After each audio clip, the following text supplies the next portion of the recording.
حضرت حسن بصری رحمۃ اللہ علیہ کے بارے میں آتا ہے کہ ان کے پاس ایک اماں آئی اور انہوں نے آ کر کہا کہ جی میرا بیٹا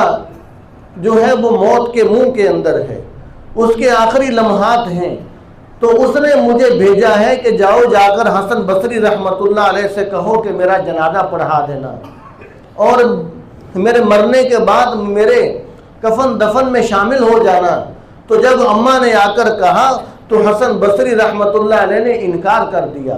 فرمایا کہ میں اس کا جنازہ نہیں پڑھاؤں گا، اس لیے کہ وہ اس کے اندر یہ بڑے بڑے عیب پائے جاتے ہیں، میں اس کا جنازہ نہیں پڑھاؤں گا۔ تو اماں نے آ کر اپنے بیٹے کو بتلا دیا کہ اللہ والے نے تیرا جنازہ پڑھانے سے آج انکار کر دیا ہے، تو نے کیسی آوارگی والی زندگی گزاری ہے۔ جب اس نے یہ سنا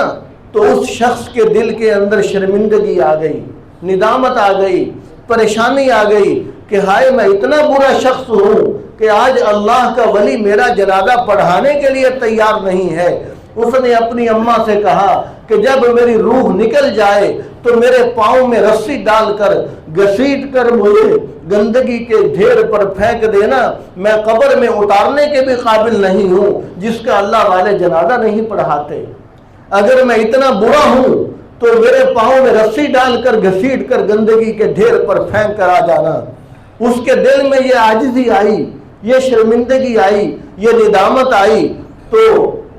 اتنے میں اس کی روح پرواز کر گئی۔ تھوڑی دیر کے بعد حسن بصری رحمۃ اللہ علیہ بھاگتے ہوئے آ رہے ہیں کہ اماں جان میں تیرے بیٹے کا جنازہ پڑھانے آیا ہوں، میں تیرے بیٹے کو غسل دینے آیا ہوں، اس کو کفن دینے آیا ہوں، اس کو دفن کرنے کے لیے آیا ہوں۔ اماں جان نے کہا کہ ابھی تو آپ انکار کر چکے تھے۔ تو حسن بصری رحمۃ اللہ علیہ نے فرمایا کہ ابھی اللہ تعالیٰ کی طرف سے